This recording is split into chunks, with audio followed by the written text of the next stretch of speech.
I'm told we have our Mark Rosenker on the phone right now. We heard Mark Waters there talking about the FAA, and I'm wondering, Mark, if you are with us, tell us about what happens in a situation like this. Alan said this is a plane that's chartered by Eastern Airlines. It's 737-700 series. What's next now? What happens in a case like this? Well, given the fact that the high visibility of the passenger on board and the campaign staff, the NTSB is going to, I suspect, show significant interest in this particular incident. The FAA, along with the NTSB, will be doing the investigation with the NTSB in the lead. They'll be pulling down the cockpit voice recorder. They'll be looking at the flight data recorder. They'll take out the air traffic control tapes. All of those things will be taken to Washington so that they can do the readout and the analysis. They'll be looking at the aircraft itself to make sure there were no anomalies, and they'll be interviewing the crew, the pilot, the co-pilot, and, of course, the flight crew. The good news is no one seems to have any injuries, and that's excellent. But they'll be documenting the scene to make sure they understand exactly what happened here, and the investigation will go forth. But it's again, because thank goodness, either due to airmanship or due to just some very good luck, although they skidded off the runway, nothing else happened. Mark, based on your experience as a former head of the NTSB, is anything different in an investigation like this because this happens to be a charter flight? Oh, absolutely not. This is the NTSB is required to take a look at all accidents, aviation accidents within the United States. This is an incident that needs to be looked at very carefully. I'm reminded when I was still the chairman of the NTSB back in 08 and 09 during the actual campaign, President Obama's charter plane actually had an incident while it was in the air of one of the slides imploding in the tail of the aircraft, which was giving some problems to the ability to control the airplane.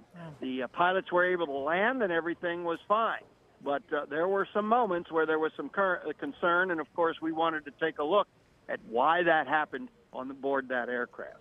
I wonder, Mark, in a situation like this, because you have this candidate, obviously he's got a lot on his schedule, is this an instance where, as these officials begin their work, they would need to interview the governor? They would want to try and set up a time?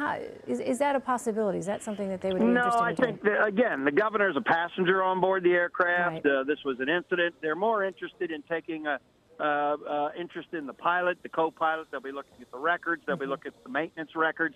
They'll be taking a look at any type of weather factors that could have contributed to this situation. So there's lots of things that they're going to be looking at, but clearly the passengers were just along for the ride in this case. And tell us about these conditions that we're seeing. And, you know, Alan was mentioning that they had experienced some turbulence as they were approaching LaGuardia. We heard Alan say that it's raining right now at LaGuardia. But, you know, we didn't see any kind of severe weather reports tonight. What do you make of that? I know we obviously have just had this happen, so it's difficult to make any kind of conclusion. But how would you characterize these conditions? Well, once again, we're very early in the investigative process. Clearly, weather conditions are going to be looked at very carefully. They're going to be seeing if there were any PIREPs, which means pilot reports indicating that they had turbulence or unusual conditions as they approached the runway. So lots of things are going to be having to be examined before they have any idea of what potentially created this incident. And Mark, how long would you expect this investigation to take? Given the fact that we have an incident occurring, it wouldn't surprise me we're dealing in months rather than the typical in a major accident, what we call a major investigation. I would think that they're able to give some fairly definitive answers within a series of months. And Mark, we know that the city of New York sent out a text alert a short time ago that because of this incident, LaGuardia is closed. I'm getting some new information right now. Go ahead and talk to me, control room. Okay, all right. So we have, I'm told that, so LaGuardia is currently closed until further notice. Check with your airline for info is what this text from the city of New York is saying. As we continue to watch these pictures out of LaGuardia, which include, we see a shot there of the governor himself, Governor Pence. Tell us what that protocol is. Is that's typical in a situation like this for the entire airport to shut down? Depending upon what the weather conditions are, depending upon where this aircraft is on the runway, where it could cause interference with other flights, they've made a prudent decision to begin sending aircraft to other airports.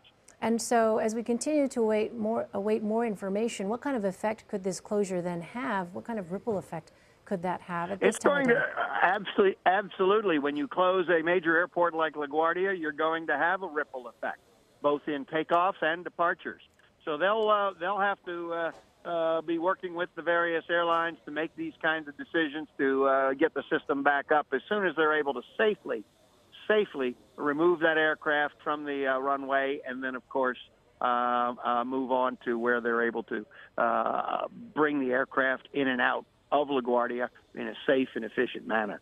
I would imagine that could cause these airlines, it'd be a bit of a challenge for them to try and figure out, LaGuardia is such a busy airport, but I would imagine that there are some challenges involved in doing that. Absolutely, but they're used to doing it. They've done it for weather. They do it for incidents. They do it for accidents. This is something which, in fact, they deal with. They have plans. They have concepts of operations that, in fact, enable them to make the alternative plans for diversion.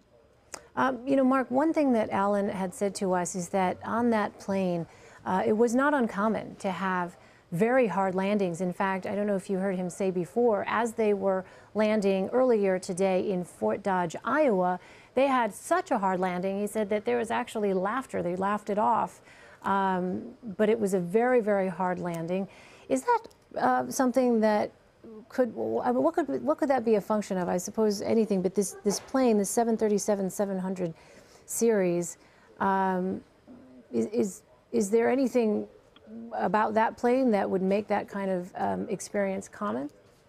No, absolutely not. That's a very safe aircraft. The 737 is the backbone of the industry in the United States, along with Airbus as well. These are very safe, very efficient aircraft. We're flying thousands of them every day. Now, again, they may have had some weather conditions which created an environment where a hard landing was done.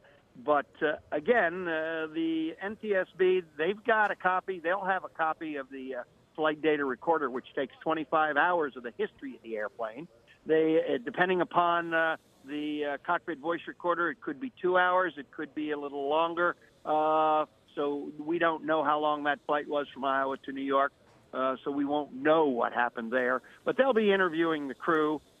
There's lots of data that's going to be available to the investigators to see if there was any anomaly with this aircraft. All right, Mark Rosenker, former NTSB chair, thank you so much.